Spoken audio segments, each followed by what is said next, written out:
Pse gruaja lind duke qenë e zgjuar? Pse Hava a.s. u krijuar nga Ademi a.s. e ai ishte duke fjetur, kurse ajo kur lind e zgjuar? A i dini sebepin? Thuhet se burri kur ndjen dhimbje e urren atë, kurse te gruaja ndodh e kundërta. Ajo kur ndjen dhimbje, asaj shtohen dashuria dhe ndjenjat. Po të ishte krijuar Hava nga Ademi a.s. duke qenë ai i zgjuar, ai do të ndjente dhimbje me daljen e saj nga brinja e tij, e kështu do ta urrente atë. Mirë po ajo u krijuar nga ai duke fjetur që mos të ndjej dhimbje dhe mos ta urrej atë. Ndërkohë, gruaja kur lind e zgjuar dhe para saj e sheh vdekjen, asaj i shtohen emocionet dhe do fëmijën e saj, madje flijon jetën e saj për të.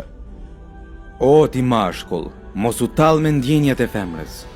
Ajo u krijuar në këtë formë dhe në këtë gjendje është e bukur. Ti ke nevojë për të ashtu si është. Mos luaj me ndjenjat e saj. Kurse ti motër, mos u mërzit nëse të ofendojnë. Për ndjenjat e tua ka nevojë dynjaja e tëra. Ti je gjysma e shoqërisë e cila e ndërton edhe gjysmën tjetër të saj.